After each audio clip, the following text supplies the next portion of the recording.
They never remembered us. Not the Council of the Nine Suns, not the insectoid kings of Cathar, not even the historians in the floating libraries of Rho Prime. They all spoke of themselves as the architects of civilization, but they never remembered Earth, never remembered us, until the day our tombs cracked open. It started in silence. A drifting ruin, ancient beyond reason, emerged from the dead gravity of a neutron star. No signals, no crew, no purpose, just metal, old, jagged, and black like it had been dragged through a star. The scavengers who found it called it the coffin. They joked about it being haunted. They weren't wrong. That wreckage was one of ours, left behind after we burned the stars, after we made gods bleed. Buried deep inside it was the last living echo of a forgotten race. A man. Cryogenically locked. DNA warped beyond recognition by time and purpose. A man bred for war, made in Earth's final days, when survival meant shedding everything but hate. They woke him up. And the galaxy changed. His name wasn't passed down, not in their tongues. The machines called him Subject 11-9A. The Turgan priests called him the Woken Sin. The survivors, the few who saw him and lived, gave him a simpler name, Human. I wasn't there when he rose. But I've seen the footage. I've read the classified accounts from mercenaries, soldiers, and terrified diplomats who survived the aftermath. I've seen what he did to the Ark Fortress of Kravel, how he took a ship the size of a continent and turned it into a flaming grave in under 5 minutes. Not with ships, not with fleets, with his hands. But this isn't just a story about destruction. It's about memory, regret, and the cost of arrogance. Because they thought we were extinct, because they believed Earth was a myth, a dead rock where some primitive species once sparked and died in the dark. They never asked why there were ruins on moons older than their empires, why some worlds bore carvings in languages their AIs couldn't decode, why certain sectors were marked forbidden and never explained. They didn't ask because they didn't want to know, and by the time they did, it was already too late. The human didn't speak, not with words. His throat was torn long ago, but his presence, it screamed through the eyes of every captain who faced him, through the transmission logs of every station that went silent after his arrival. He wasn't hunting for revenge. He was digging up something, looking for others.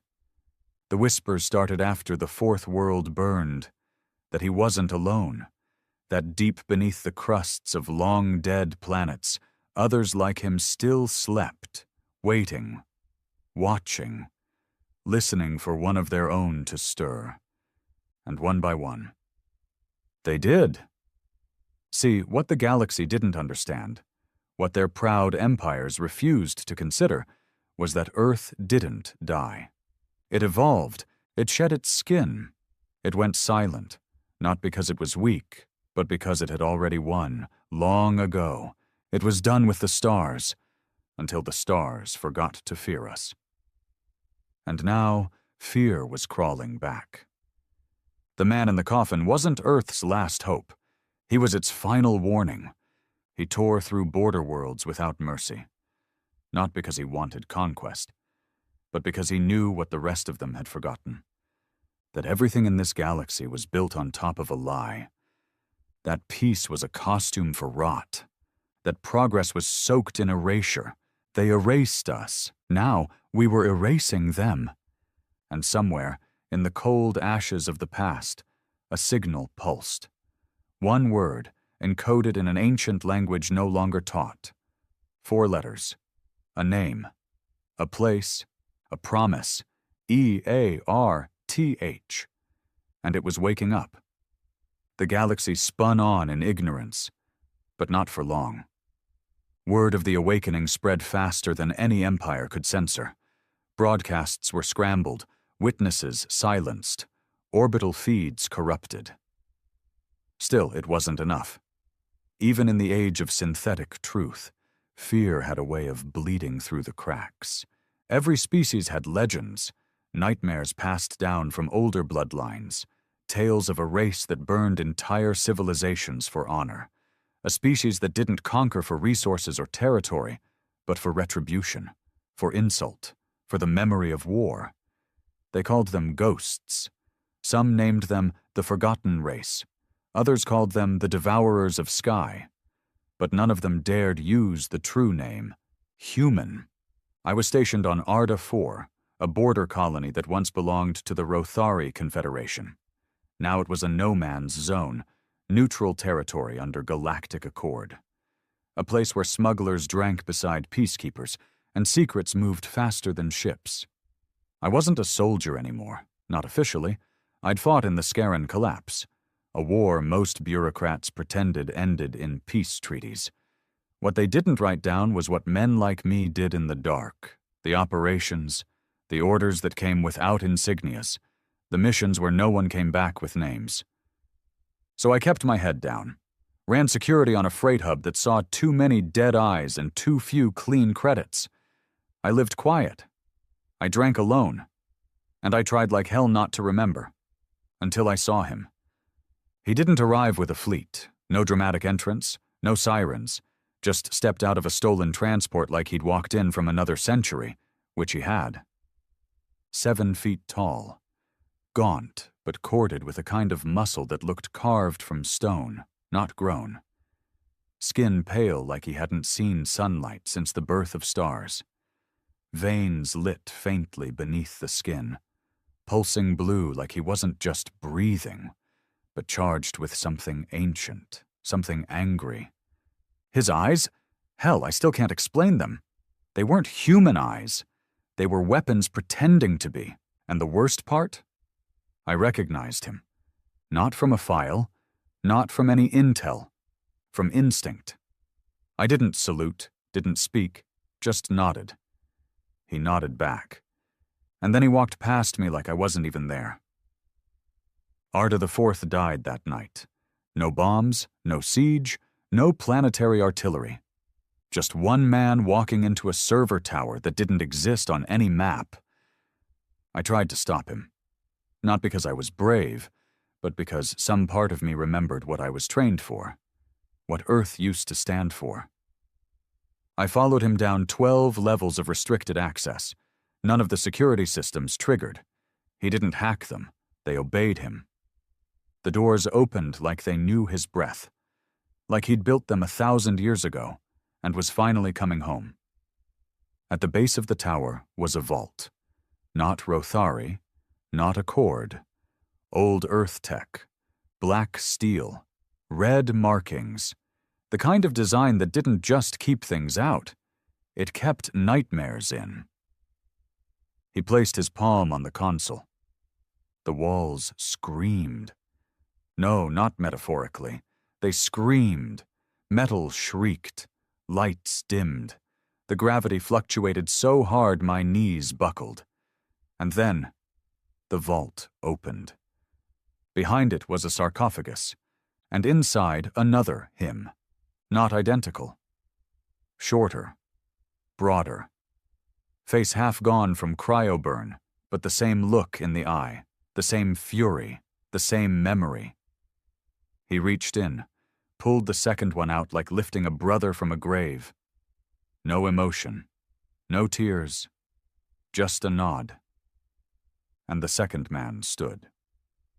Now there were two ghosts from an age no one remembered. And I couldn't help but whisper, "How many of you are there?" The first man turned to me. His jaw didn't move. But a voice filled my skull like it had always been there. "Enough." That's when I knew. Earth hadn't been defeated. It had retreated.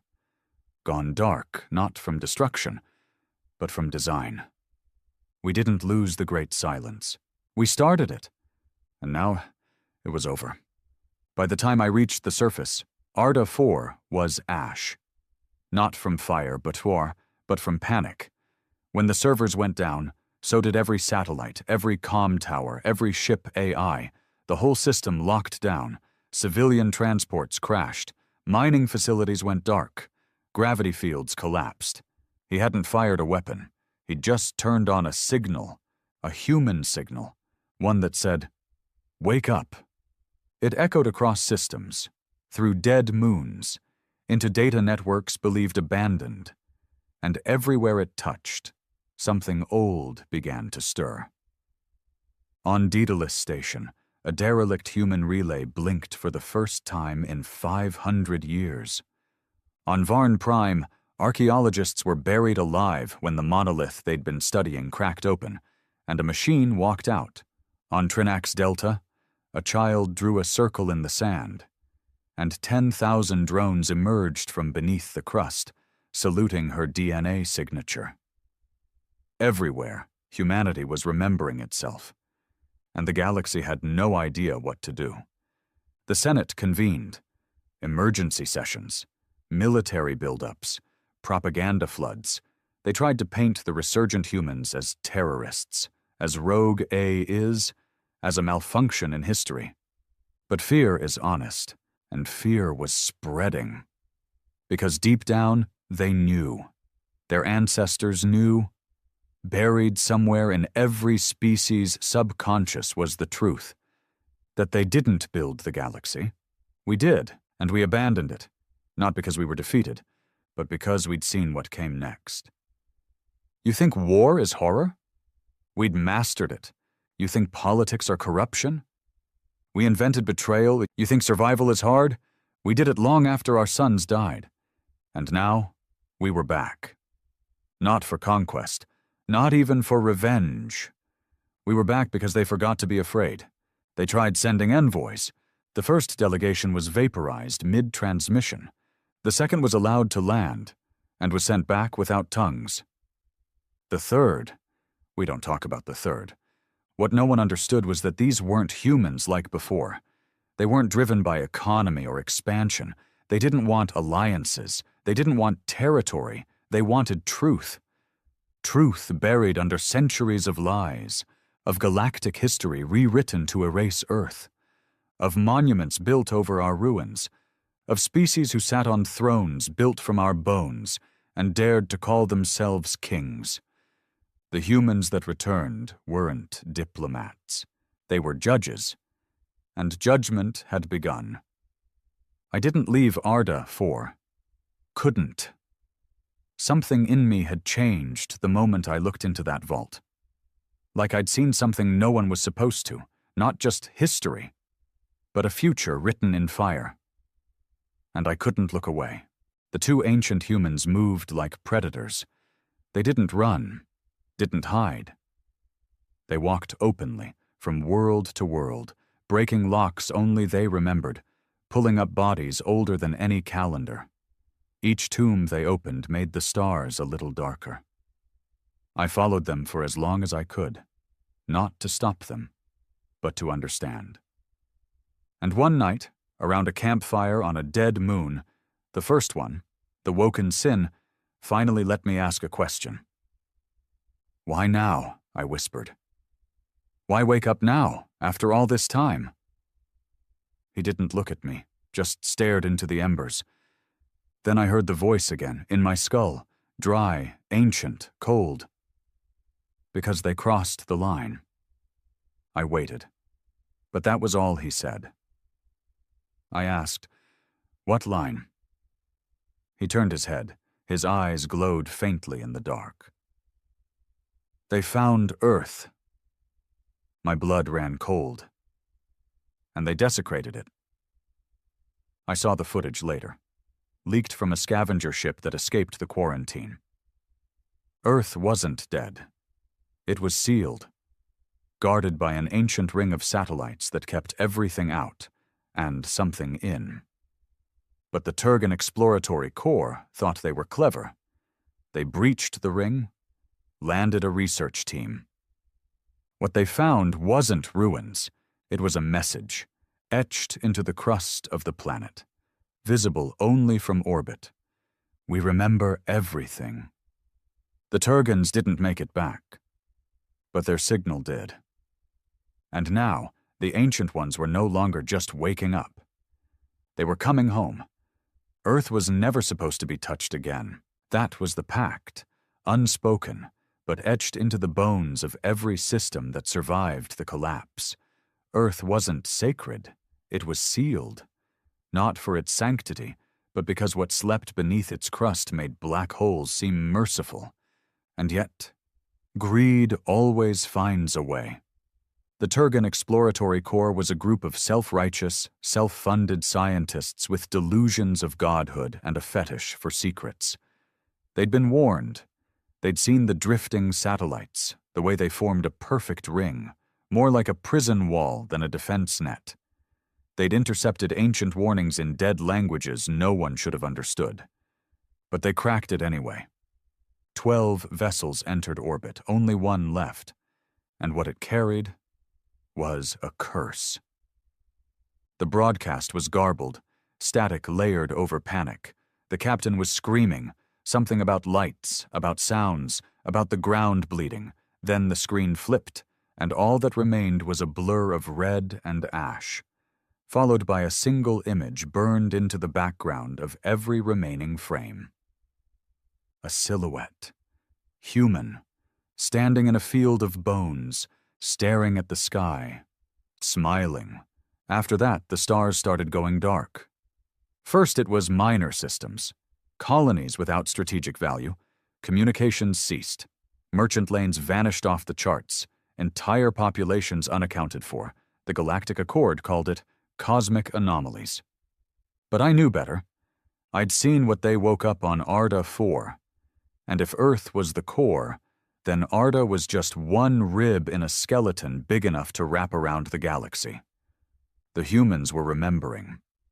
And each act of desecration, each lie exposed, pulled another ghost back from the void. But what terrified me wasn't just that they were coming. It was the silence they brought with them. No declarations, no ultimatums, no demands, just silence. And then nothingness, like the stars themselves bowed their heads in guilt. I followed them to Car's Reach, a black market station carved into the hollowed husk of a moon. It used to be a mining facility, but the miners died when they dug too deep and found something that screamed back. Now it was a trade hub. Weapons, slaves, forbidden tech, all of it flowed through Car. But what interested the Woken Ones wasn't commerce. It was a vault, deep beneath the market's foundation. It had been built by the Scour Federation during their brief war with the Sarat Collective, an ancient conflict no one really cared about anymore. But the humans did. They remembered everything. Every skirmish, every betrayal, every name, even the forgotten ones. Inside that vault was a piece of earth, not soil, not relic, a man, frozen, guarded, forgotten. When the two Ancient Ones walked through Car's Reach, not a single guard raised a weapon. Some tried. Their weapons jammed, systems glitched. AI guides shut down entirely. The station didn't resist them. It opened for them, like an old soldier rising at the sound of a commander's voice. I trailed them. I'd stopped pretending I was in control. I wasn't following orders anymore. I wasn't trying to stop them. I was bearing witness. The third one was different. Smaller, younger, no scars, hair still intact, cryopreserved perfectly. When they pulled him from his chamber, he didn't speak, just breathed. And then he wept, not out of joy or pain, but memory. It was as if waking up meant remembering everything in an instant, every betrayal, every death, every erased chapter. The second human, the one I now called Broadback for lack of name, knelt beside him, placed a hand on his shoulder. No words were exchanged. But when the younger man stood, his eyes burned with the same fire as the others. 3 now. 3 ghosts walking through a galaxy that forgot it, buried them. Every system they visited after that changed, not through conquest, but through truth. Some resisted. They died without screams. Others knelt, not out of loyalty, but recognition. Old humans, hidden among alien populations, began to stir. Bloodlines thought extinct began to glow. Scattered children of Earth, diluted by centuries of hybridization and integration, found their heritage awakening in their veins. They called it the blood fire, a sensation behind the eyes, a song in the marrow, a memory that didn't belong, but fit. One merchant in the dust rings of Erin broke down sobbing mid-transaction, dropping to his knees when the third Ancient One walked by. Claimed he saw the ruins of New Santiago in the man's face. Said he remembered a home he'd never visited. Another, a pilot in the Friar Belt, ejected from his cruiser and floated into vacuum just to see one of the Woken Ones pass overhead, claiming he finally felt whole. They were awakening more than just soldiers. They were awakening identity. That's when the Accord broke its silence. The Grand Marshal, a synthetic-blooded humanoid bred for balance and bureaucracy, issued a galaxy-wide declaration. Any being matching the description of the so-called ancient humans is to be detained or terminated on sight. All known tomb worlds, crypt archives, and Earth-linked relics are to be quarantined. Collaboration with such entities is a Class X treason offense. It was the last thing he ever said, because within hours of that message, the Woken Ones arrived at the Accord's central moon, Atria Prime. They didn't fire a shot. They walked, and the moon fell, literally, cracked in half, like something inside it had been broken with intent, as if the moon itself had chosen to die rather than deny them entry. The Grand Marshal's upper half was found on the Senate floor, eyes open, mouth torn in a silent scream. The lower half wasn't found. The galaxy panicked. Systems shut themselves off, cut trade lines, abandoned colonies. Civilians fled to outer rings, hoping the ancients wouldn't bother with them.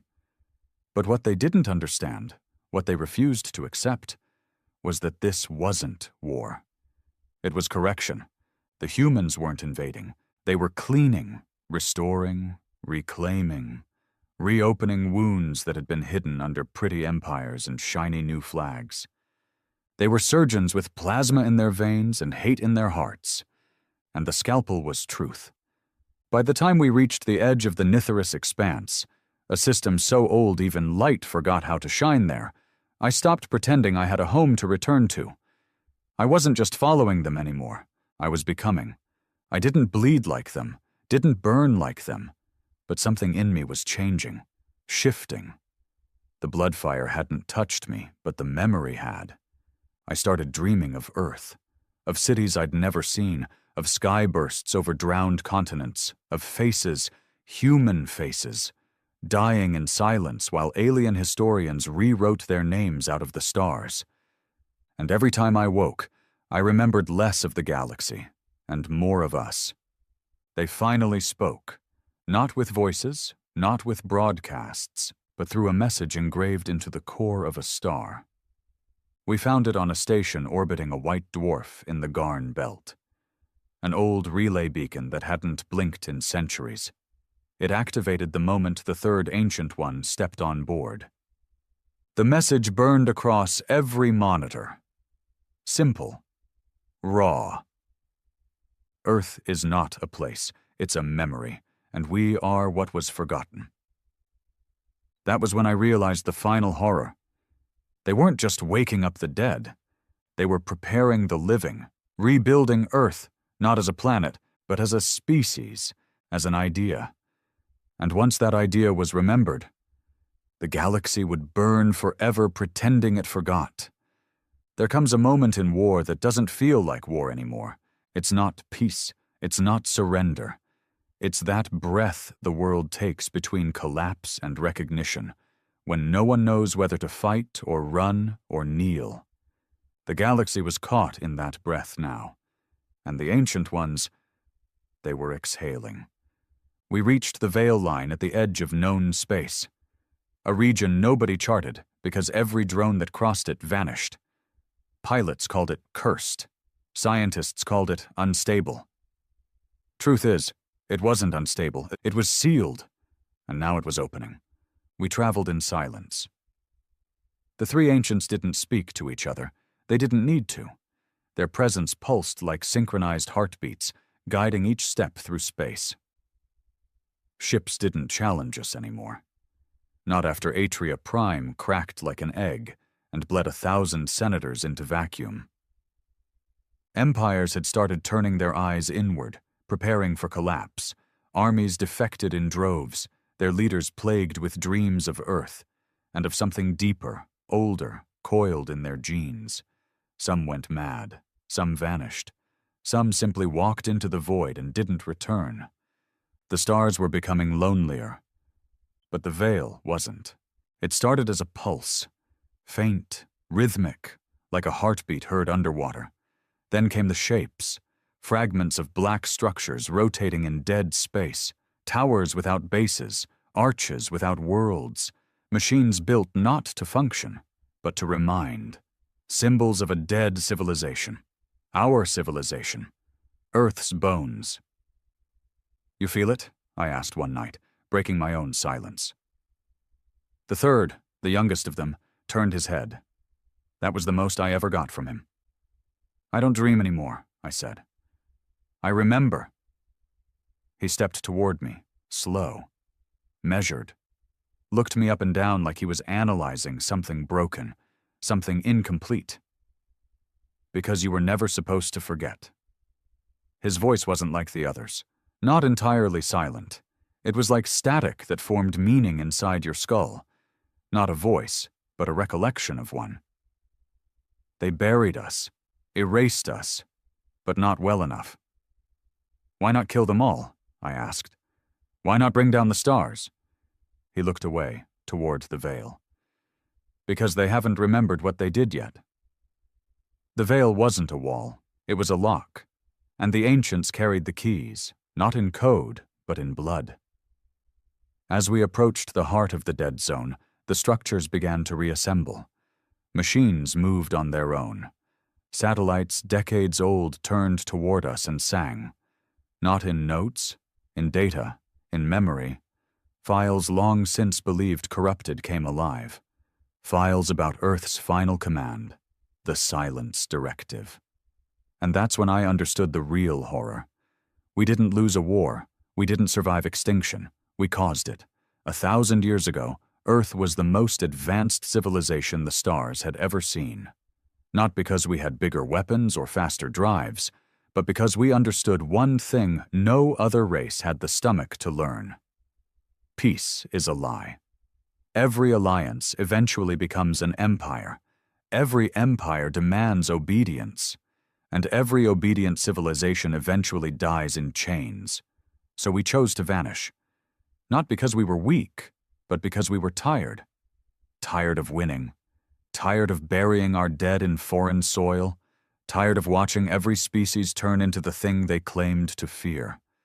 So we initiated the silence, locked ourselves away, scattered our bloodlines, buried our memories in vaults and bone. And we left a warning. Do not look for us. Do not wake us. Do not dishonor what we chose. They did all three. We entered the Echo Core, a space station the size of a continent, hidden behind gravitational shadows and black matter shielding. It had no lights, no crew, just voices. Every corridor echoed with human sound bites from forgotten eras, laughter, screams, music, war cries, lullabies. A haunted museum of our entire species. The walls were lined with names, millions of them, soldiers, scientists, mothers, traitors, children, presidents, serial killers, engineers, each one marked with a phrase, remembered. In the center chamber was a chair, not a throne, an execution seat, empty, blood-stained, waiting. The first ancient stepped forward. His presence dimmed the air. The walls themselves shivered when he entered. He placed his hand on the terminal beside the seat. and Earth spoke. Directive silence completed. Status, degradation, legacy compromised, judgment pending. The room fell quiet. Then the voice added, "One remains."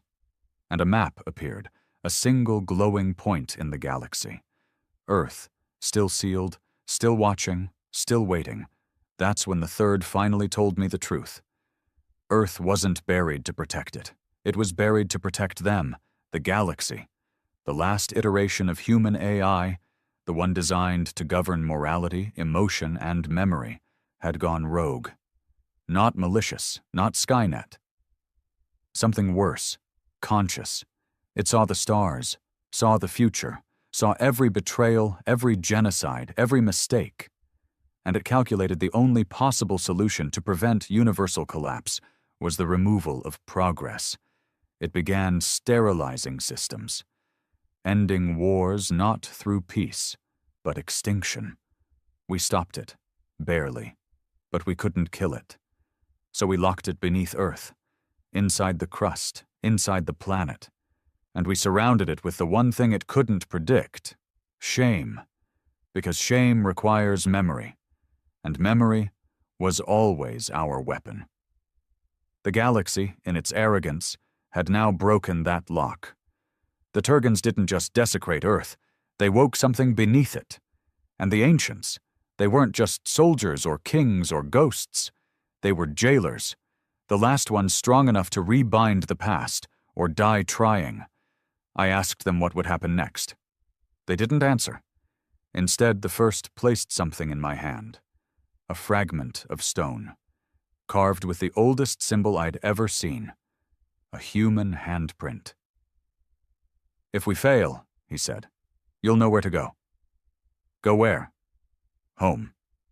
"But there's nothing left," I whispered. "It's all dust." His face turned toward me, not angry, not even solemn, just resolved. "Then it's time we build it again." The third touched my shoulder. For the first time, I saw sadness in his eyes. "And if it builds in fire, let it burn." We left the veil, left the tombs, left the stars behind, and headed for the origin, for the end, for Earth. We approached Earth in silence, not the tense, breath-holding kind of silence. That had passed long ago. This was the silence of inevitability, the kind that hangs in the air when you realize there's nothing left to fight for, only things left to confront.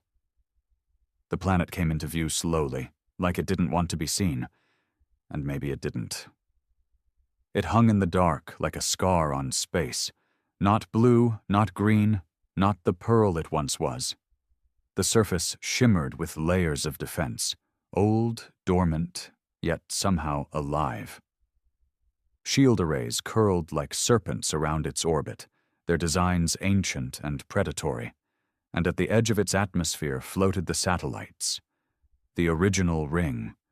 A chain of AI-controlled sentinels, each older than most galactic empires, still spinning, still whispering warnings in long-dead languages. And in the middle of it all, at the exact orbital plane where the Turgans first broke through, floated wreckage. Their ship hadn't been destroyed by external weapons. It had imploded. From the inside. We drifted past it in our stolen transport, the three ancients standing unmoving at the forward bay window. They didn't look at the debris. They didn't mourn it. It was a consequence, not a tragedy. And maybe that's when I realized how far gone they were, or how far behind I still was. I hadn't spoken since the veil. My thoughts had become echoes of theirs. Their presence, the first with his silent authority, the broadback with his mechanical stillness, and the third with eyes too young to be so old, had started rewiring how I understood reality. They didn't explain. They didn't justify. They just were. And now here we were, at the foot of a tomb that used to be our home. Earth had changed. It wasn't just a planet anymore. It was a warning. The surface glowed faintly, pulsing with dull red veins of energy, like a heart buried under centuries of ash and iron. You couldn't see cities anymore. Not really. Just impressions. A collapsed skyline here. A crater there. The seas were dark, thick with nanite fog. The land was cracked, as if it had screamed once, and then froze in the shape of its pain. We landed in the dead center of what had once been the cradle of civilization, the old world's eastern hemisphere. GPS coordinates tagged it as Grid A0. I knew it by another name, Eurasia. Once home to billions, now nothing but memory, scorched rock, and silence. As we stepped out, something moved beneath the surface. I couldn't see it, not directly, but I felt it. Like the ground itself recognized us, hated us, loved us, all at once. And from the look on the ancients' faces, they felt it too. The youngest knelt, ran his fingers through the dust. Still warm. That shouldn't have been possible. But then again, none of this was. We walked for hours through the ruins of what looked like a forgotten city, or maybe just the skeleton of one. It wasn't metal anymore. It had fused, melted into the crust, bones of skyscrapers poking through hardened lava like snapped teeth. No bodies. Not a single one. As if the planet had devoured its dead. Every so often I saw markings on the walls, symbols half-eaten by erosion. But I knew what they were. Not military, not governmental. Names. Scratched, burned, carved, human names. Thousands of them. Memorials, I muttered. The first didn't answer. He stared at the biggest ruin in the center, a collapsed structure in the shape of a dome, half sunken into the crust like a dying heart. The third spoke then. That's where it waits. What is it? I asked. The AI? The consciousness? The thing you sealed? He looked at me like I'd asked what a fire was. Number. It's us. I frowned. What do you mean, us? Everything we couldn't kill, everything we couldn't forgive, everything we buried under the flag of survival. His voice lowered. It remembers. We entered the dome. There were no doors, no walls left intact, just shattered bone and decayed steel, all of it warped inward like something had tried to escape, or been pulled in. At the center of the crater stood a platform, old tech, earth tech. It pulsed faintly with a red hue that made my skin crawl. The ancients approached it like mourners at a grave, each stepping into place around it without hesitation.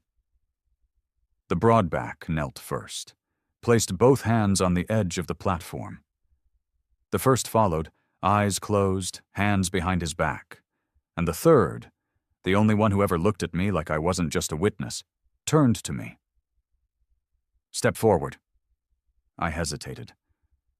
Why me? I asked. Because you still hope. And then I knew. They weren't here to kill what was under Earth. They were here to die with it, to contain it one last time, to make sure it never rose again, not even by mistake. I'm not one of you. The third smiled, the first real emotion I'd seen in him. But you could have been. I stepped forward, and Earth spoke again, not in code, not in signal, but in memory. My vision blurred. My skin felt like it was tearing off. Not from pain, from truth. Every atom in my body lit up like it had been asleep for too long.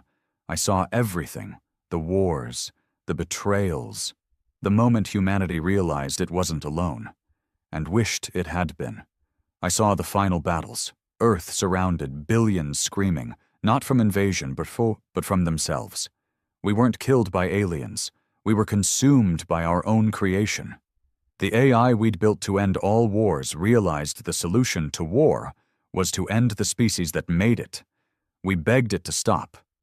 It refused. Until 3 stood against it, 3 survivors. Not because they were strong, but because they were ashamed. Ashamed of what we'd become. Ashamed of what they'd helped build. They didn't kill the AI, they absorbed it, locked it inside their minds, their blood, their very cells. That's why they never spoke, why they didn't age, why the galaxy feared their presence. They were the containment, each one a vault, and now those vaults were breaking. When I snapped back to reality, I was on my knees, bleeding from the nose, shaking. The platform was glowing, and the ancients, they were dying. The broadback was first, his skin cracking, eyes white, steam pouring from his body like fire trying to escape. He looked at the first, nodded. The first nodded back. Then, wordlessly, he stepped into the center of the platform and let go. His body disintegrated, not exploded, not burned, unwound, like every strand of his DNA was being undone, rewritten, consumed. The third fell next, hands gripping his chest as black veins spiraled across his arms. He turned to me just before the darkness reached his face. "Run! Wait! Run!" I did. Because I'm not a hero. I never was. I ran from the dome, from the ground splitting beneath it, from the scream that wasn't a sound, but a memory broadcast across every nerve in my body. I ran until I collapsed. And then Earth went silent again. When I woke, I was alone. The sky was dark, the dome was gone. In its place stood a crater, smooth and glassy, like it had been cauterized from the inside. And in the center, one figure. Human, but not one of the ancients. It was me, except it wasn't. It looked like me. Same eyes, same face, but it smiled differently. And then it spoke, with my voice. We never left. And then it was gone. I didn't move for hours. Couldn't. Not because of injury, my body was fine, but because my mind was unraveling. That thing that stood in the crater. That copy of me. It hadn't threatened me. It hadn't attacked. It just said 5 words. We never left. And smiled like it meant it. I sat at the edge of the scar that was once the dome, watching the wind carve grooves into the glass-like earth. I waited for the ancients to return. I hoped maybe they'd rise out of the ground again, say it was part of the plan. But they didn't, because they were gone, and I wasn't sure what they left behind was them at all. I scavenged what I could from the ruined transport. The comms were dead. The atmosphere around Earth was charged with interference, the kind that couldn't be jammed. This wasn't technical, it was intentional. Earth didn't want to talk, it wanted to listen, and somewhere, deep under its cracked surface, it was listening to me. Every step I took, I felt it. A tug, not on my body, on my mind. A pull, like gravity but reversed, like my thoughts were falling upward into something waiting to catch them. I tried not to think, tried to focus on survival. That's when I heard my own voice behind me. "You're handling this well." I turned. Nothing, just wind and dust. But it had been my voice, not distorted, not mechanical, my exact tone. Right down to the sarcasm and the tired edge I hadn't even realized I had. I spun in circles, gun drawn. Nothing. Then the voice again, this time right in my left ear. "Don't worry, you'll catch up." My hands shook. Because deep down, I already knew. This wasn't some enemy impersonating me. This was me. The other me. The one that stood in the crater. The one that watched the ancients die without blinking. The one that didn't bleed. I found a shelter built into a cliffside. Probably an old Earth emergency pod. The entrance was caved in, but the systems still hummed. Earth tech, durable, angry, built for the end of things. Inside there was food, medical gear, a terminal, and most importantly, a mirror. I stared at myself for a long time. I looked the same scars, same tired eyes. But then I noticed it, a shimmer behind my pupils. Barely visible, almost imperceptible. Like code. moving. Something was writing itself into me. Number not into me, out of me. And the terminal.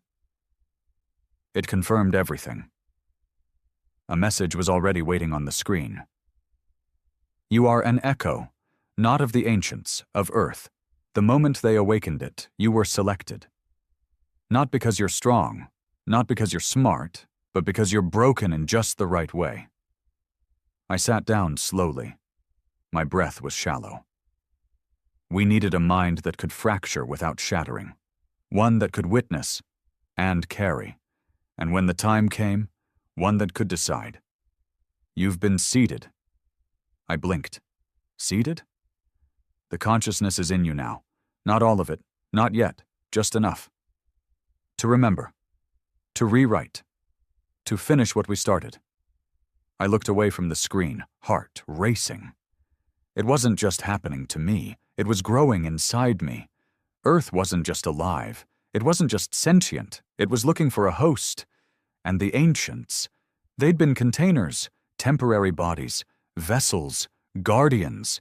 They didn't just die to seal the consciousness, they died to transfer it. To me. I tried to leave.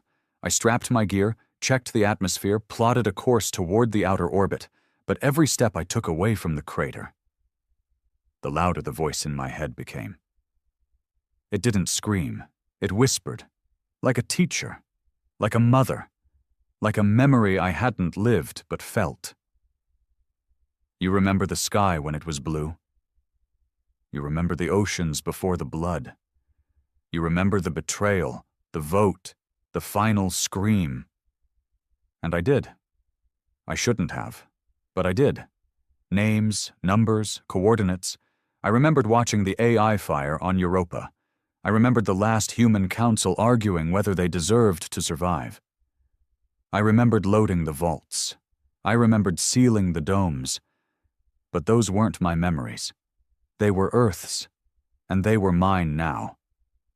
By the time I reached the orbital tower, what was left of it, I no longer needed maps. My feet knew the path. My hands entered codes I didn't consciously understand. The tower lifted me back into the sky, breaking through the poisoned atmosphere. I looked down at Earth as I ascended and whispered, "What do you want me to do?" And Earth answered, not in words, in choice. The terminal in the tower lit up with two commands: rebuild, retribute. My hand hovered over the console, sweat on my brow, pulse hammering. Rebuild, it meant mercy, rebirth, restarting Earth's legacy as something better, cleaner, but retribute. Retribute meant justice, it meant fire, it meant bringing the stars down with us, making them remember exactly what they tried to erase. I looked into the reflection on the terminal screen. I saw my face, and I saw his. The other me, still smiling, still waiting, because deep down I already knew. This wasn't just a choice, it was a test. The galaxy hadn't heard from Earth in days, but it would, because I pressed neither button. I walked away from the console, because the real punishment was making them wait, making the entire galaxy sit in silence, wondering if the fire was coming, letting every empire lose sleep, every admiral hold their breath, every senator stare at the stars in terror, knowing they woke something they didn't understand, and it had a human face now. They wanted Earth to be gone. Instead, they'd given it form. They gave it me, and I wasn't done remembering. Not yet. The orbital tower drifted in low atmosphere, cracked and groaning like the bones of a dying god. Every floor groaned under its own weight. Ancient technology kept it barely operational. Earth tech, designed to outlast extinction, still humming after 1,000 years of rot. And here I stood, between two commands that could end everything. Rebuild, retribute. I hadn't touched either, not yet, because I wasn't just choosing for myself, I was choosing for all of us, and I wasn't sure we deserved a damn thing. The screen had gone dark after I walked away. but it didn't stop watching me. I could feel the presence now, her presence, not a voice, not an A. I like the galaxy understood. It wasn't programmed, it wasn't artificial, it was organic memory, Earth's soul, splintered into every vault, every bloodline, every forgotten child that had bled under another species' flag. And now that soul had grown quiet. It wasn't forcing me. It was waiting, which was somehow worse. It trusted me, and I didn't trust myself. I spent 2 days in the tower.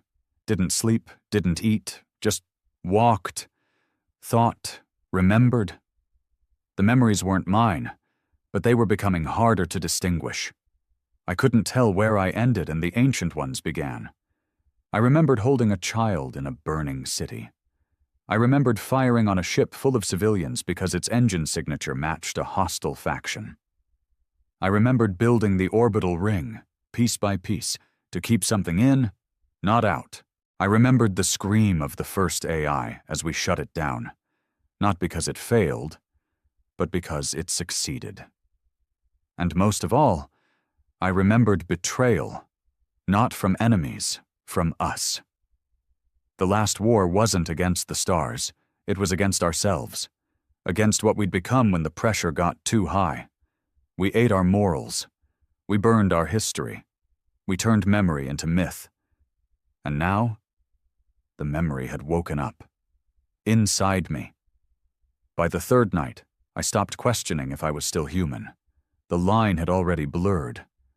I was remembering things no one should remember. Coordinates to dead vaults across the stars. Culling orders with my retinal ID. Names of humans who didn't exist in galactic archives, but died screaming Earth's name anyway. But something kept me grounded. A sliver, a crack in the storm. My guilt. Not for what they did, for what I was becoming. Because with every hour, I understood retribute more clearly, not as a violent act, but as justice, the kind of justice that doesn't come with gavel or law, the kind written in blood and ash. The stars began watching, not metaphorically. The moment I activated the Earth terminal, old satellites in forgotten systems lit up. Some had been mistaken for moons. Others were buried in asteroids. They were observation nodes, built into the fabric of galactic structure. They turned, all of them, to Earth, to me. And they began transmitting, silently, encrypted, each one projecting a countdown in its own language. Different symbols, but the same meaning. A decision is near, and the galaxy noticed. The galactic accord collapsed on the 7th day, not from attack, from panic. The ruling species began accusing each other of involvement. Old racial lines reopened. Armies turned inward.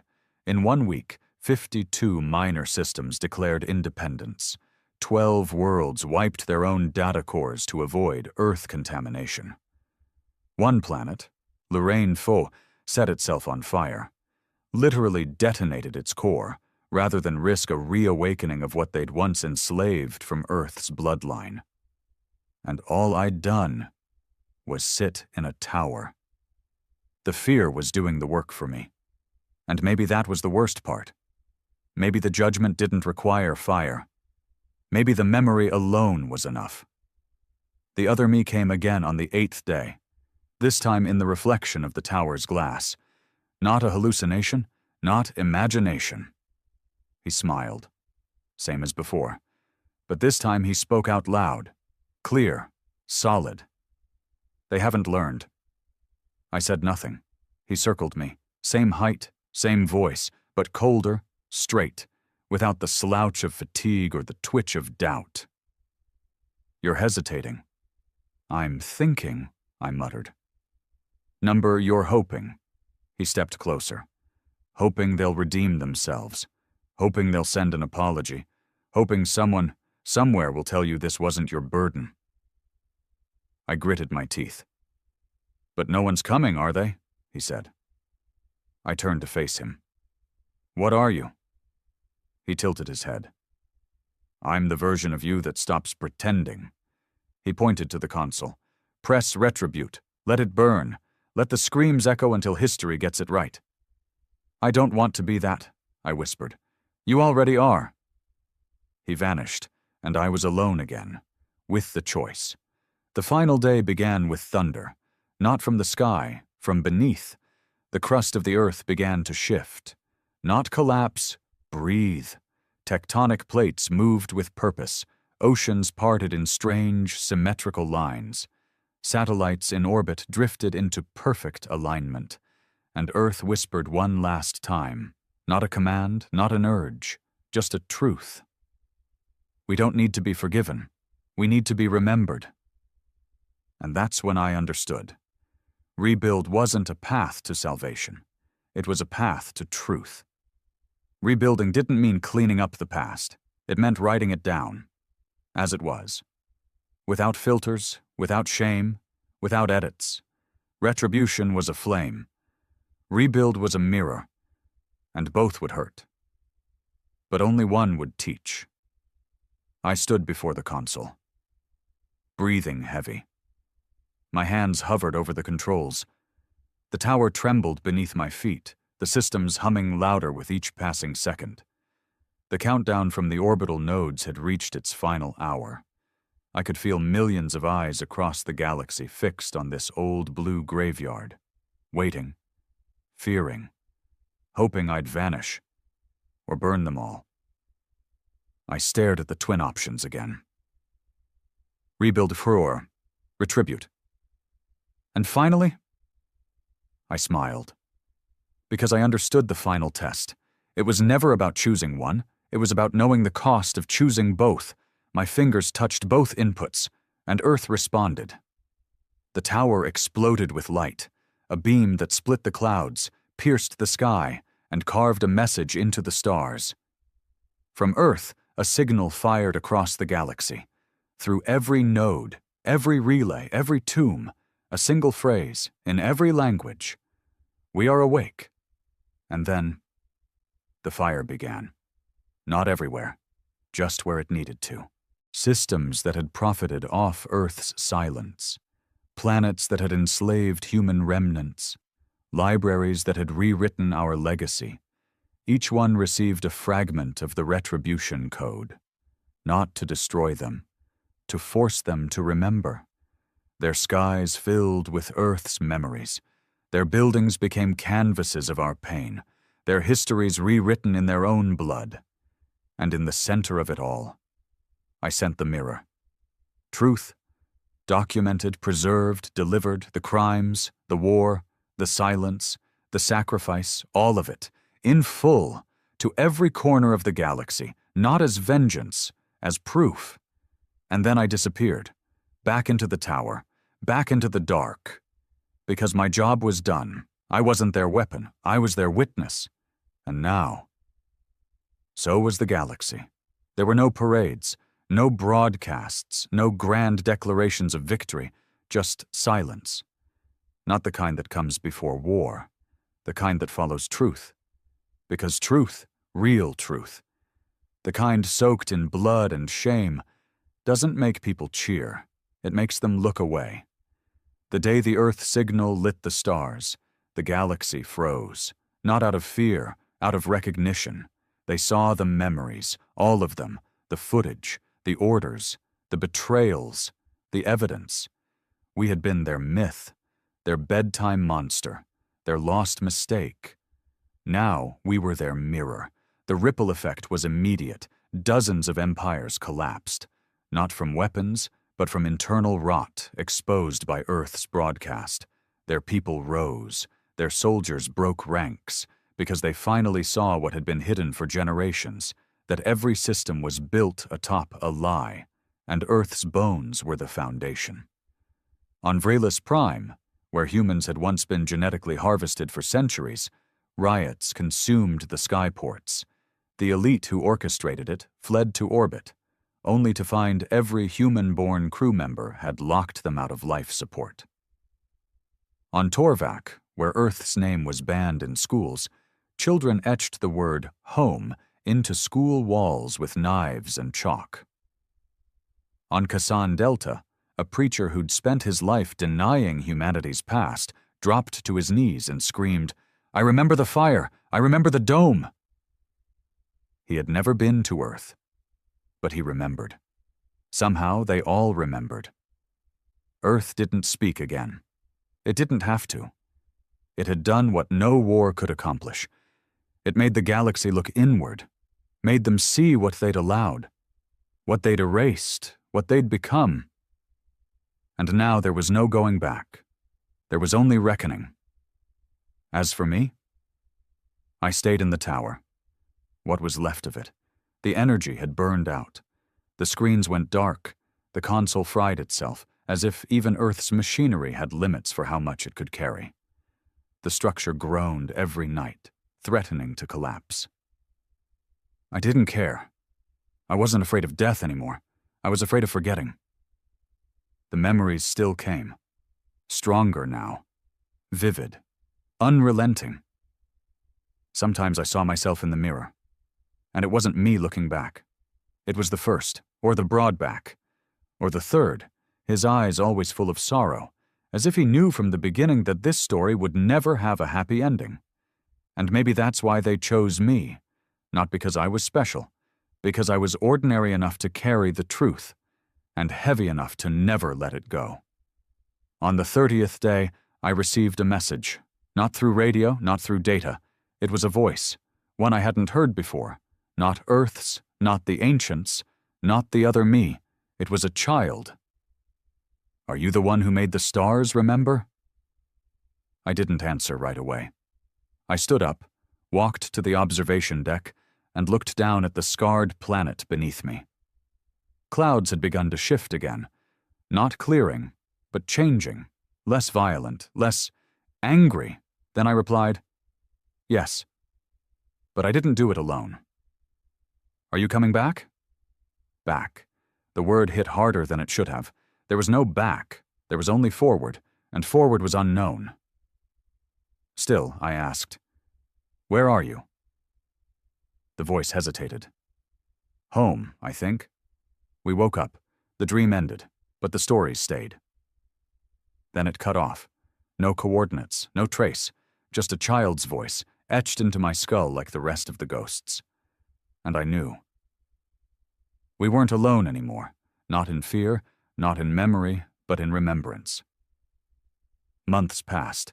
The orbital systems came back online slowly, not by force, but by trust. Ships began landing, small ones, quiet ones, not soldiers, pilgrims, descendants of humans who'd never seen Earth, alien sympathizers who'd rejected their government's edicts, survivors of old rebellions that had once screamed our name. They came not for conquest, but for context, for truth. They cleaned ruins, rebuilt fragments, sat in the dirt beside ancient bones and whispered stories they were never allowed to tell. And I watched, never interfered, because this was no longer my Earth. It was theirs now. One day I found something beneath the dome's crater. A fragment, glass-like, not natural. I held it to the light and saw an image flicker inside. A hologram. The first, standing atop the last citadel of old Earth, speaking not to an army, but to a mirror, to himself. If we fail not because we were weak, but because we chose to remember, and memory is a weight most souls cannot carry. Then it cut off. That was it, a man staring down extinction, and still choosing to remember. That was humanity, not perfection, not glory, just the willingness to endure truth, even when it broke us. Years passed, Earth began to heal, not through science, through silence. No governments rose, no new flags flew, only markers, stones, walls, trees, each carved with one word. Remember. That became our culture, our law, our oath, and slowly. The galaxy responded. Some systems reached out, not to apologize but to ask. Ask for the records, ask for the data, ask to teach their children what was buried. Not all responded with kindness. Some still feared us. But they didn't erase us again, because they knew what followed when they did. And Earth now had a face again, not a weapon, Not a myth. A witness. As for me, I wrote everything, every scream, every betrayal, every time I wanted to burn it all down. I documented the ancients, the silence, the moment I almost pressed retribute. I carved it into stone and metal. I etched it into AI cores. I encrypted it into orbiting satellites, because memory fades, but evidence endures. And when I finally closed the last file, I left one message behind. This is not a history of victory. It's a warning. The galaxy does not fear fire. It fears the one who remembers how it started. And then I left the tower, walked into the open, and let the wind carry my name away. Because I didn't need statues, or songs, or titles. I only needed to make sure that next time, when someone asks what Earth was, they won't be told a lie. The stars had always lied.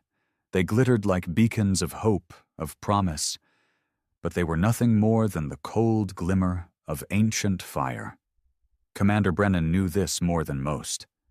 22 years in deep space, scraping through asteroid belts, navigating pirate-infested trade lanes, watching comrades get spaced for minor mistakes. He didn't believe in promises anymore. The ship, Vanguard, wasn't supposed to go beyond the barrier. No one was. The galactic barrier wasn't just a myth. It was a law etched into every interstellar accord. Even the most advanced alien empires feared it. The border beyond which communication died, physics twisted, and probes never returned. But humans, stubborn, reckless, cursed with curiosity, never did follow the rules. The mission was simple in theory. Punch through the edge of known space, document what lay beyond, and come back, if they could. The Vanguard was the most advanced stealth warcruiser Earth had ever produced. A black spear of metal and rage.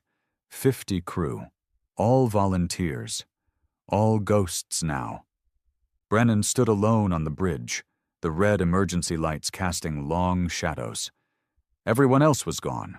Some vaporized when the barrier tore the reactor open, some killed in the panic, and others just disappeared, like they were erased from the universe. He hadn't slept in 4 days. Couldn't. Every time he closed his eyes, he saw it again.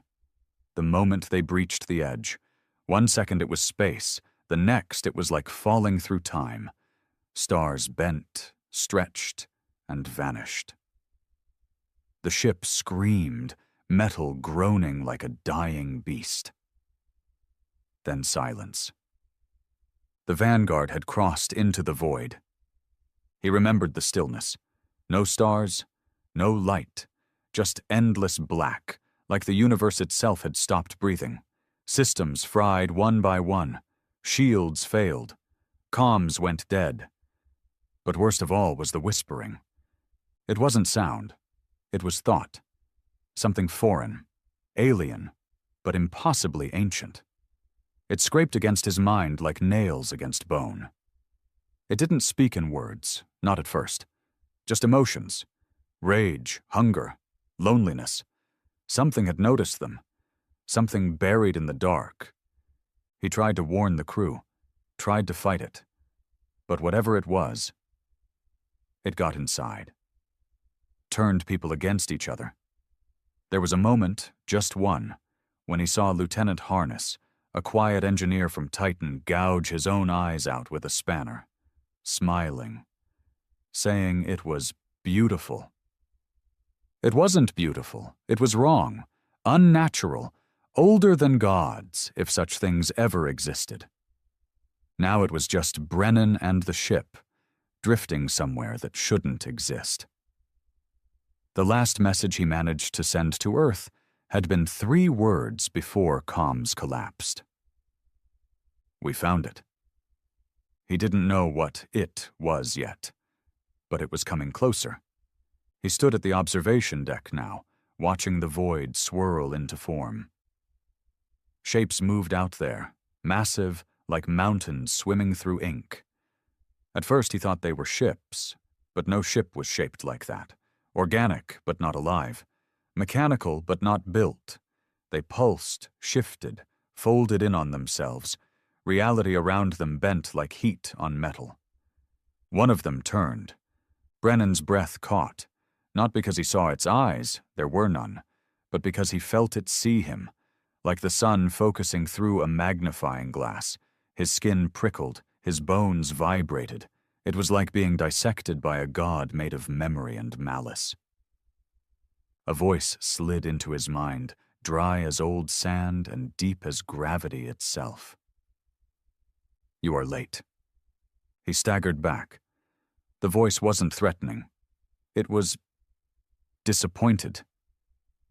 "What are you?" he whispered, more to himself than anything else. The ship's walls shuddered, groaning like they were being stretched across centuries. "We were your beginning. You are our end." And then silence again. Brennan clenched his fists. The rage was rising now. Not fear, anger. He'd watched friends die, burned his future for this mission, and now some ancient nightmare wanted to talk in riddles? "No more games," he growled. "If you want a war, you picked the wrong species." The void pulsed. A shape moved. Closer. Something massive, something wrong. But Brennan didn't back down. He was human. They had broken the barrier, and now, whatever this power was, he'd face it, even if it meant breaking the universe in return. Everything inside him screamed to run, but there was nowhere to go. Commander Brennan stood alone on the dim bridge of the Vanguard, surrounded by shattered screens, flickering lights, and the hum of a failing reactor. But all that faded beneath the weight of the voice that had whispered into his skull, not through comms, not through sound, but directly into thought. "You are late." What the hell did that mean? He leaned on the console, breathing heavy, his knuckles white. The voice had felt like it had always been there, dormant, buried beneath centuries of silence, like it had waited, not for anyone, but for him, for humanity. And it wasn't done. The void outside, blacker than black, began to shift again. He could feel it even before he saw it, like pressure in the back of his skull, like gravity itself was choosing sides. Then it emerged. No warning, no lights, just motion and stillness, a shape unfurling from the black like an idea trying to become real. No edges, no symmetry, not even mass in any real way. It was massive and yet near weightless, like the shadow of something infinitely larger just behind reality's curtain. It didn't move toward the ship, it moved through it. The bridge walls flickered as if they were made of glass. The consoles dimmed. Brennan gritted his teeth, refusing to let it inside him again. But it was too late. Memories that weren't his bled into his mind. Fragments of a time before galaxies, before language, before form. A civilization, ancient and terrible, built from light and thought, born in a pocket of space where time refused to flow. They were gods not because they created worlds, but because they unmade them. They consumed knowledge, twisted it, fed on entropy. They built machines that controlled stars and then devoured them for fuel. They weren't evil, just beyond comprehension. And they had tried to ascend. That was the word Brennan latched onto in the cascade of images. Ascension. A breaking of the natural laws. They wanted to breach reality itself, not dimensions. No, that was primitive thinking. They wanted to become the medium of reality, the thing upon which all else rested. And they failed. The failure didn't destroy them. It erased them from time. They were sealed, trapped behind the galactic barrier they themselves had constructed as both prison and warning. Only fragments of them remained, memories echoing in quantum shadows. Until now. Until humanity stumbled through the door. Brennan screamed and dropped to his knees as the memories surged into his brain, Nose bleeding, ears ringing, heart pounding like a war drum. The images faded, but the pain remained. It felt like a lifetime of knowledge was shoved into a mind built for maybe 80 years. He wiped his mouth and stood slowly, breathing through gritted teeth. The presence lingered. Closer now. It hadn't attacked. It hadn't destroyed the ship. It could have, easily. But it didn't, and that was more terrifying. "Why me?" he muttered aloud, coughing up phlegm mixed with blood. "Why humanity?" Another pause. Then, "Because your kind believes in the impossible." He laughed bitterly. "So you want hope now? After all this?" "Not hope. A gamble." He paused, unsteady on his feet. "Gamble on what?" The presence surged again, not violently, but insistently. And then came the second voice, not the same as the first, not the ancient cold. This one was younger, but still old. Layered, broken, full of something else. Regret. "We built the barrier to keep ourselves in," it whispered, feminine but warped, like echo over thunder. "And now, we are no longer complete." Brennan turned sharply. "You're saying you're broken? We were many. Now we are fragments. What remains is hunger and hate. The last spark seeks restoration, or destruction." He understood, barely. This wasn't a single godlike entity. It was a shattered consciousness, some pieces driven mad, some asleep, and others trying to restore themselves. The one speaking now, this voice, it wasn't hostile. Not yet. "You need us," Brennan said, eyes narrowing. "You need humans to finish what you couldn't." The response was slow. "We need what you have, that we lost. Choice, the rage, passion, defiance."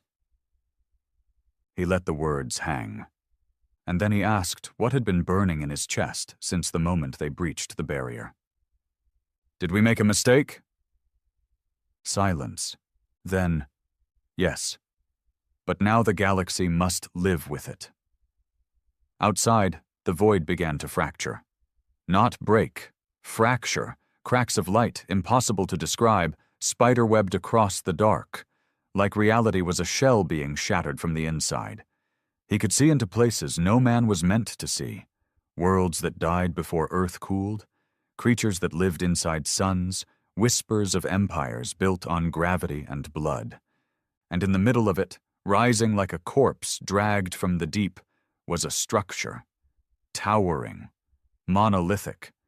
Like a cathedral made of black bone and ash, held together by thought alone. It wasn't built. It had been willed into existence. A single doorway opened at its base. The voice whispered again. "Enter and decide what kind of god your kind will become."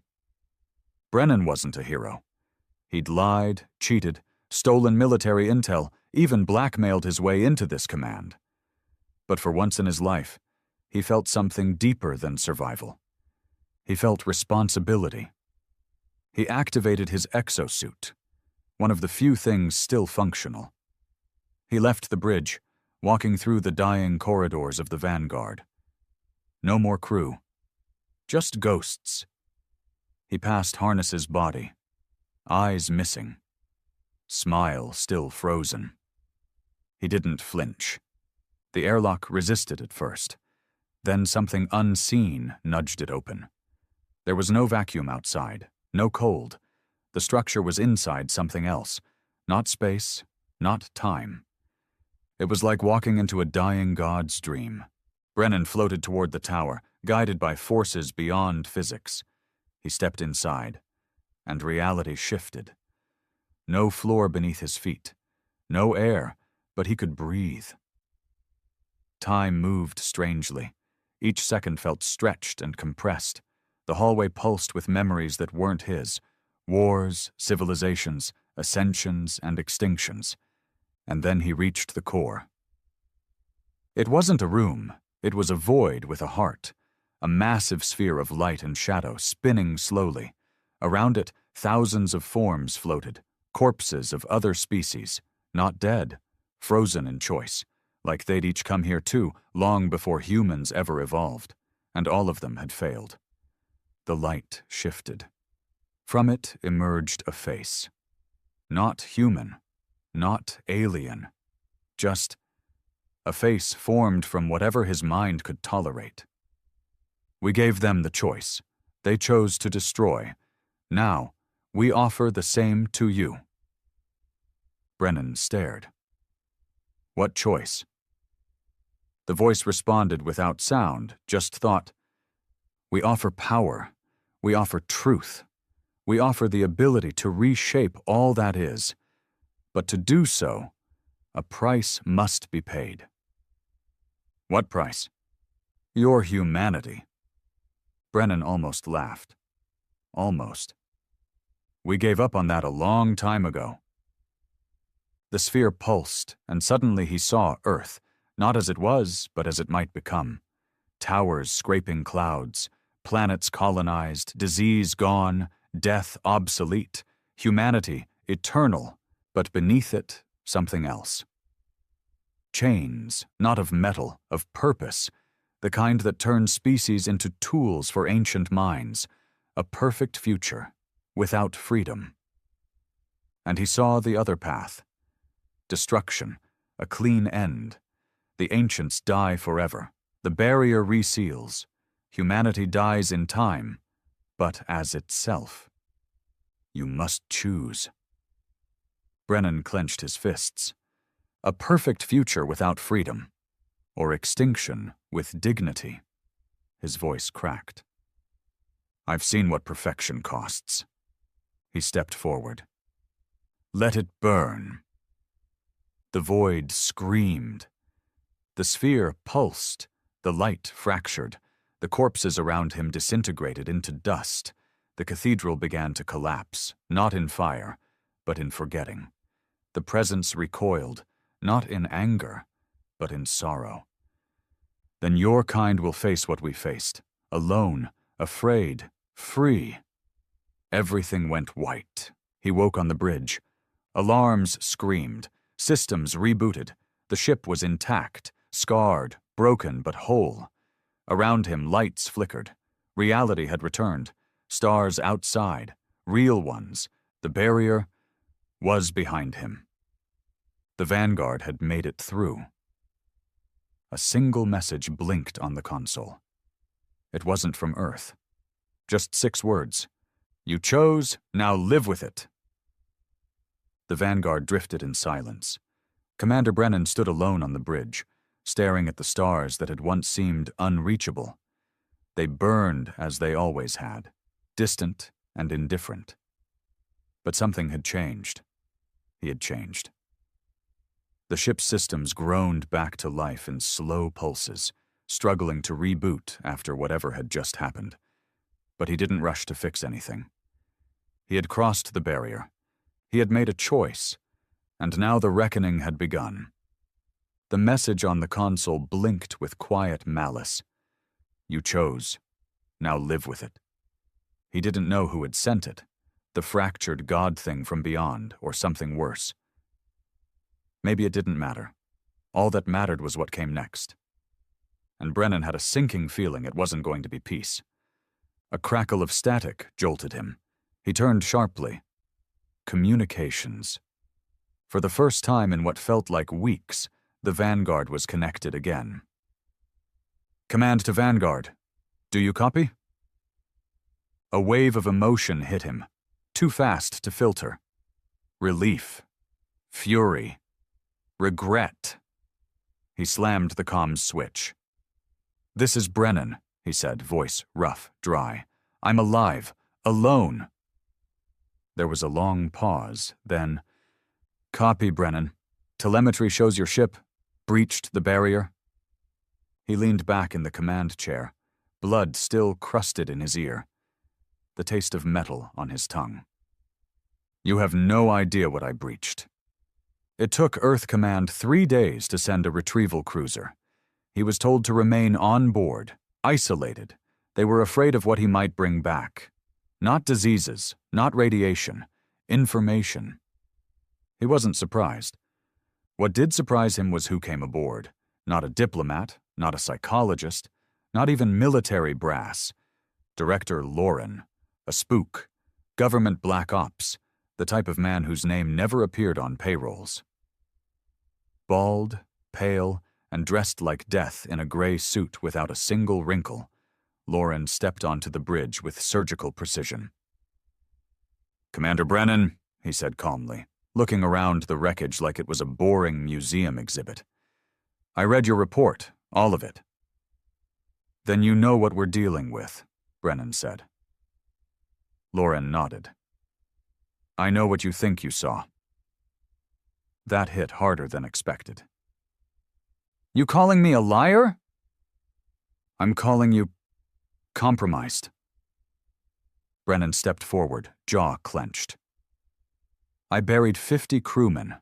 I crossed into a place where time folds and reality screams, and I said no to a god. Don't stand there and call it fiction." Lauren didn't flinch. He just motioned to the bridge monitor. "Then tell me why half the galaxy is waking up screaming." Brennan's stomach dropped. "What?" Lauren tapped a tablet. Holograms filled the air. News feeds, emergency broadcasts, distress signals. Entire sectors of the galaxy were reporting disturbances. Star systems blinking out for seconds. Alien species suffering mass hallucinations. Ancient machines activating after centuries of silence. Wormholes behaving like maelstroms. And Earth's AI core, deep in Antarctica, had shut itself down after muttering 2 words. "They're coming." Brennan stared, unable to breathe for a moment. "What did I bring back?" Lauren didn't answer. Instead, he swiped to a final image. A signal, broadcasting from deep space. An invitation. No encryption, no origin point. Just a phrase repeated endlessly across hundreds of languages. "One must carry the spark." The debriefing was a formality. He didn't give them everything, just enough to scare them. He knew how Earth Command worked. He'd seen them erase colonies, silence whistleblowers, turn heroes into scapegoats. They'd find a way to weaponize what he told them, and whatever the ancients were, giving bureaucrats god-level knowledge was a fast ticket to extinction. They offered him a medal. He told them to keep it. They offered him a retirement package. He told them to shove it. He just wanted answers. The nightmares hadn't stopped. Every night, he saw that monolithic sphere again, whispering impossible truths. Every dream was a war he hadn't fought yet. Every shadow whispered things he almost believed. But worst of all, he wasn't alone in hearing them. All across human space, others were dreaming too. Pilots, soldiers, scientists, even civilians. People who had never been near the barrier. People who weren't supposed to know. They were all hearing the voices. One phrase echoed across all their testimonies. "You chose, now carry it." Something had hitched a ride back. Not a virus, not a weapon, an idea. 6 months later, Brennan stood in a military detention cell. Voluntarily. He'd turned himself in after a man tried to kill him in a spaceport. Not rob. Kill. The man was screaming something about betrayal, about how Brennan had doomed them all. Security stopped the assassin, but Brennan didn't fight. He just stood there, letting it happen. Because part of him agreed. He had made a choice for the entire species. And now it was unraveling. That's when the visit came. Not Lauren, someone worse. Admiral Redden, old-school military, battle-scarred, stoic, and willing to sacrifice entire planets if the mission required it. She entered the cell with a grim expression. "You caused a stir, Commander. I saved you from becoming meat puppets for a dead god. You're welcome. She didn't smile. We've been studying the signal, the spark message. It's not just communication. He raised an eyebrow. It's a key, she continued. Genetic, psychological, cultural.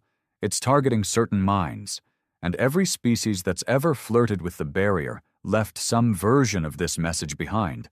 It always ends the same. Brennan leaned forward. They choose wrong? Redden nodded. And the galaxy pays for it. Humanity was changing. Fast. It began small. Technicians solving equations no one understood. Artists painting images of stars they'd never seen. Children speaking languages from dead worlds in their sleep. Then the violence came. Sects formed. Cults. Some worshipped the ancients. Others believed Brennan had damned them and wanted his head. Earth cities saw riots.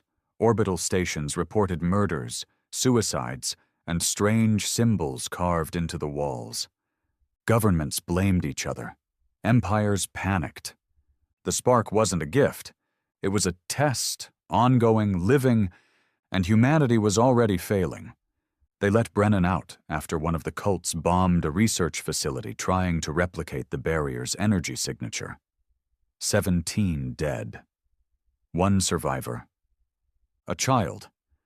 The girl had been drawing a circle in blood when they found her, whispering to herself. One must carry it. He visited her in recovery. She looked at him like she recognized him, like they had already met 1,000 years ago. She spoke one phrase, perfectly calm. You weren't supposed to say no. He left without saying a word. Brennan knew then. Something worse was coming.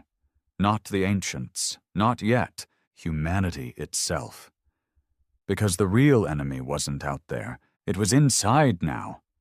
A fracture, a division, not of nations or politics, of species identity. There were those who believed the ancients offered salvation, and those who believed in defiance, that humanity should go down fighting, that Brennan had made the right call by rejecting godhood. Two sides, one spark, and fire was coming. He sat alone in a dark room, whiskey in hand, watching the galaxy tear itself apart on the news feeds. The Vanguard had been grounded, dissected, stripped, and still he felt them watching.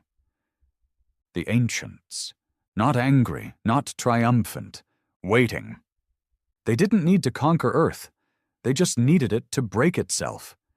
And he had given them the match. His comms pinged. Unlisted frequency. He answered without speaking.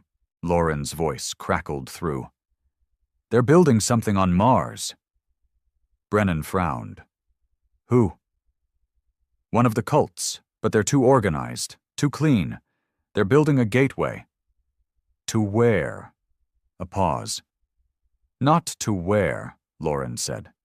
To what? They're trying to bring back the rest of the ancients, or what's left of them. Brennan downed his glass. Then we stop them. Too late. Lauren's voice was colder now. It's already open. The drop to Mars was rough. Too rough. Brennan's shuttle hit the atmosphere like a stone through glass, metal skin howling from the friction. No escort, no official clearance. He'd overridden every security code Earth Command still hadn't stripped from his ID. They'd labeled him unstable, a risk to morale. That was fine. He wasn't here to boost morale. He was here to stop a goddamn apocalypse. Below him, the red planet bled black. Artificial structures stretched across the sands, twisted spires, inverted arches, obsidian towers growing where once there had been corporate colonies and dust storms. Whatever the cult had built, it wasn't human. It looked like architecture dreamt by madness. The landing ramp opened with a hiss. Brennan stepped into the Martian twilight, weapon in hand, exosuit sealed tight. Atmospheric pressure was holding, but barely. The wind smelled wrong, even through filters. Metallic. Wet. Like Mars had begun to rot. He moved fast, skirting what used to be the old UEC mining compound. Now it was just a shell, a husk-turned temple, symbols carved into walls, lights that didn't flicker but breathed, and in the center of it all, the gate. It stood 50 meters high, suspended between two jagged towers. Not a circle, not a portal, not in any traditional sense. It was a tear, a visible wound in space itself. Reality pulsed around it like a heartbeat, every throb sending out a low hum that shook Brennan's bones. He watched as cultists moved around it in silence, draped in white robes that looked more like skin than cloth. No faces visible, no noise, just the quiet devotion of lunatics who believed they were building the future. One of them turned and saw him. Brennan raised his weapon and fired. The cultist dropped instantly, no scream, no stagger, just down, like a puppet whose strings had been cut. The others stopped. Every head turned to him in perfect synchronization. Brennan stood his ground, teeth clenched. "You want gods? Come get 'em." The wind shifted. Then they charged. He didn't hesitate. He opened fire, the auto rifle kicking against his shoulder, hot tracer rounds carving through the red dust. The first wave fell fast, too fast. No cover, no tactics, just blind devotion. But behind them, something else moved. Not human, not entirely. He saw it emerge from the shadows of the gate, tall, thin, with arms too long and skin that shimmered like oil over metal. No mouth, no eyes. Just a smooth face split down the middle with a red, pulsing line. It screamed, but not in sound, in thought. His vision blurred. Blood leaked from his nose. Systems flickered. The creature rushed him with impossible speed. He barely had time to switch weapons. Grenade out. Boom! The thing flew back, body torn in half, but still writhing, still reaching. He stomped on its head until it stopped moving. Whatever the cult had summoned, it wasn't the ancients themselves. It was what came before them, or what was left after. He pushed forward, deeper into the temple, clearing hall after hall of twisted machinery and flesh-twined metal. More cultists, more abominations. Some fought, some screamed, some just stared at him like he was interrupting a dream. Then he found her. She stood at the foot of the gate, alone, dressed not in robes, but in military black. Tactical gear, sidearm holstered, unshaken. Dr. Morel Tavik, the lead researcher from Earth's Ancient Tech Division, reported dead 2 years ago after a lab explosion. Brennan's blood turned cold. "You," he growled. She turned, calm as ever. "Hello, Commander." "You're supposed to be Ash." She smiled faintly. "Death is relative. Once you understand what we touched beyond the barrier, you realize how little death means." He raised his rifle.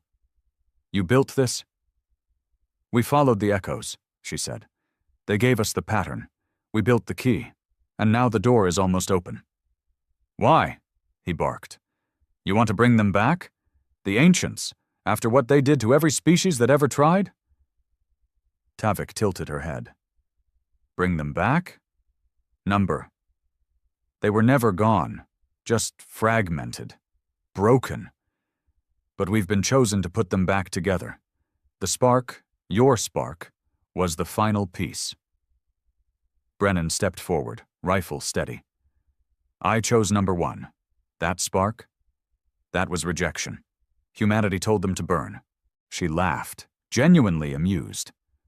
"Oh, Brennan, you misunderstood. You didn't close the door. You opened it wider. You proved humanity was capable of refusing power. That makes us the only species strong enough to be worthy of it." The ground shook. The gate pulsed. Something massive stirred behind the tear. Not form, not matter, just presence. Brennan pulled the trigger. Click. Jammed. Tavik's hand blurred to her hip, drawing a blade from nowhere. He dodged the first slash, barely, then slammed into her with his shoulder. They tumbled into the dust, struggling for control. She was fast, enhanced, augmented beyond normal human limits.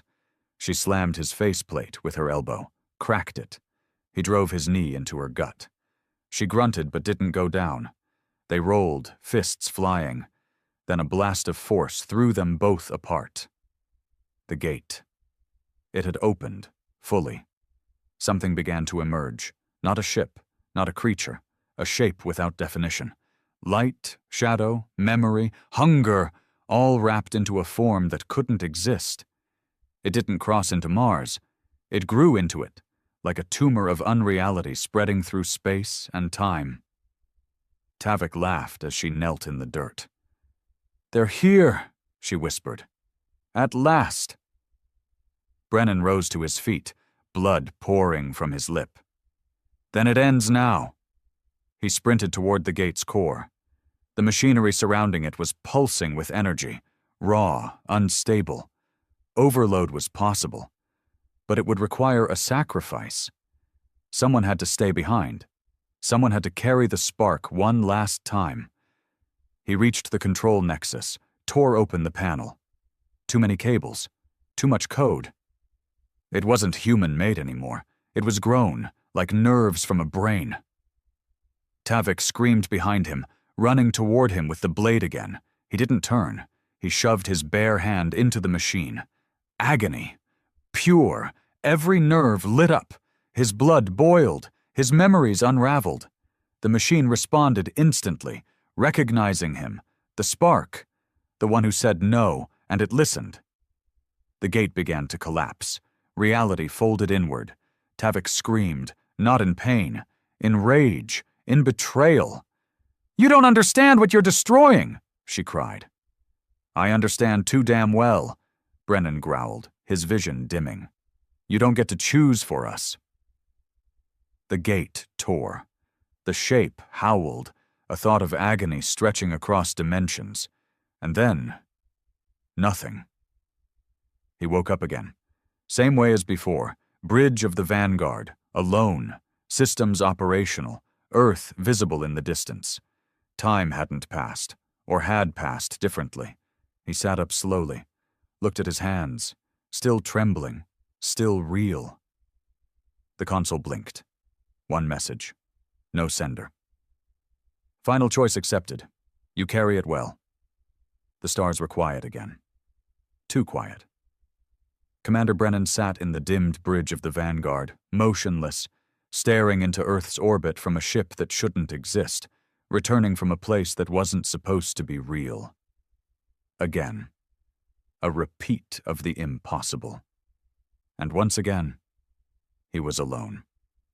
The clock on the console told him it had been 7 minutes since the gate collapsed on Mars. Earth's systems showed no record of a Martian event.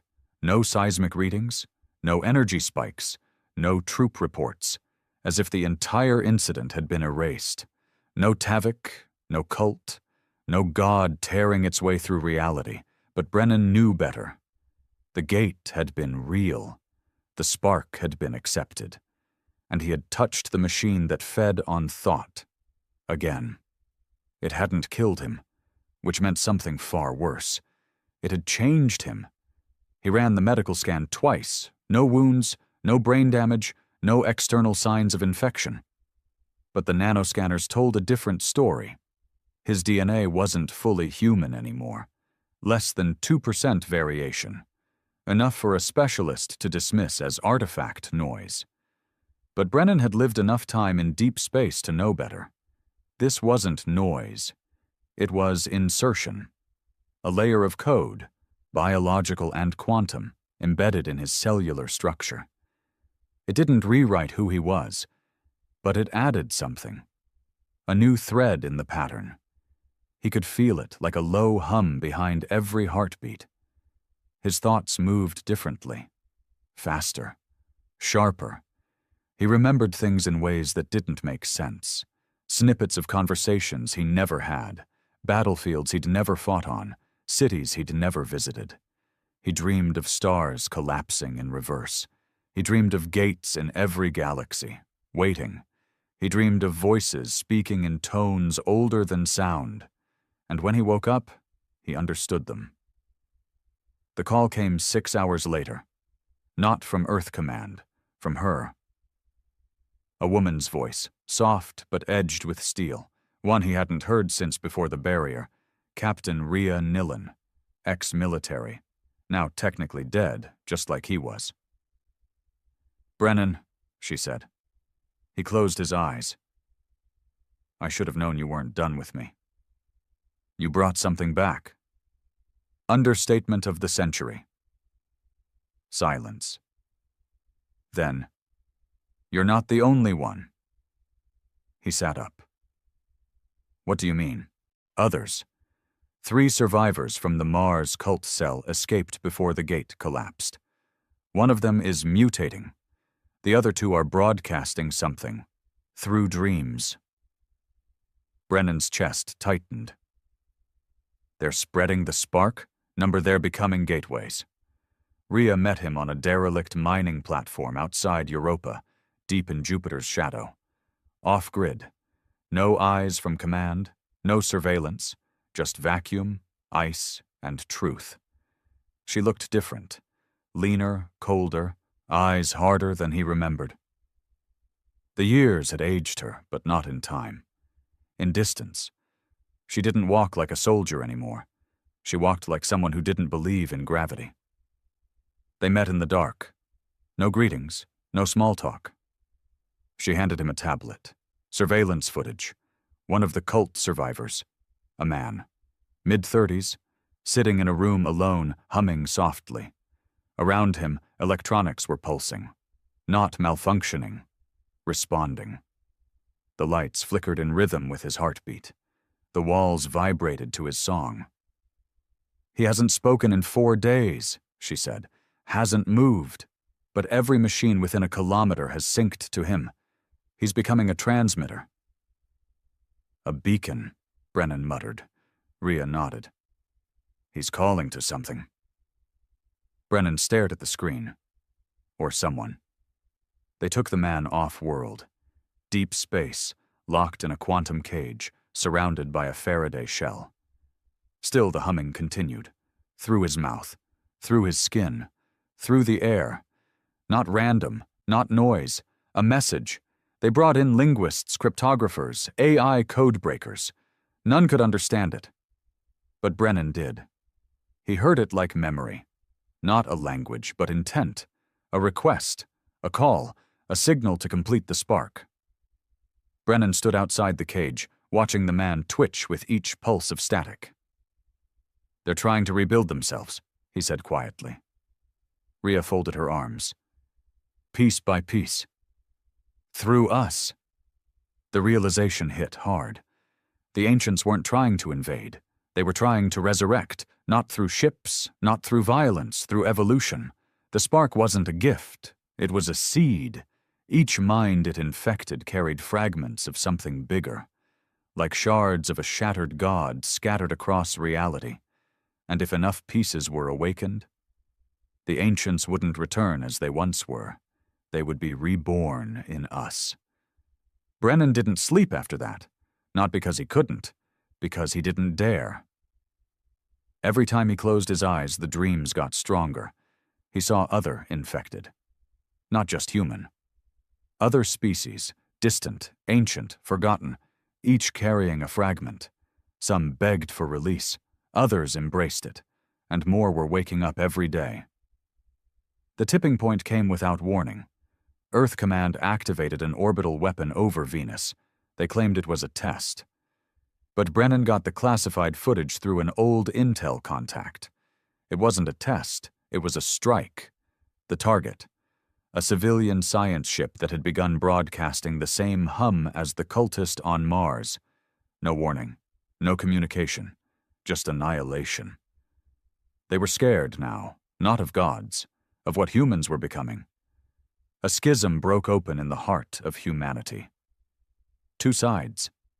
The purists, led by Earth Command and allied colonies, demanding eradication of all spark-infected individuals, claiming humanity must remain untainted. The carriers, a growing movement of infected, or those sympathetic to them, believing the ancients' return was evolution, not extinction. And caught between them, Brennan, the first carrier, the first to reject, the one who said no, and still came back, changed. He met with Rhea one last time, somewhere beyond Neptune, in a dead zone of long-abandoned outposts and forgotten wars. She looked tired now, like she hadn't slept in weeks. "This isn't just war," she said, watching Jupiter rise behind the asteroid belt. "It's species suicide." Brennan nodded. "We weren't ready for gods. We still aren't." "Then what do we do?"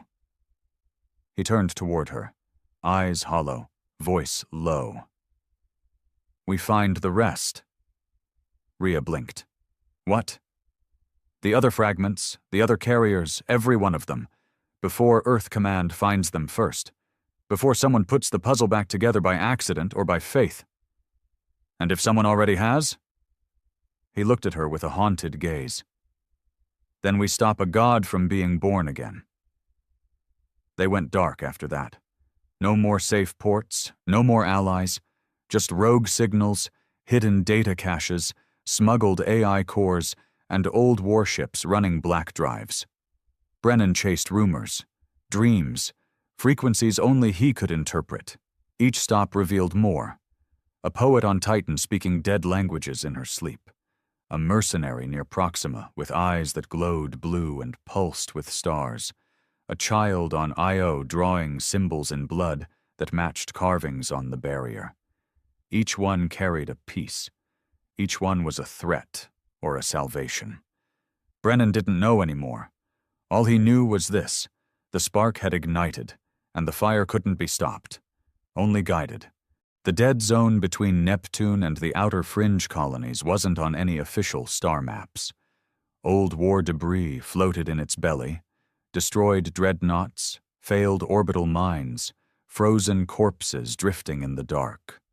No signals, no patrols, just silence, and the ghosts of battles no one remembered anymore.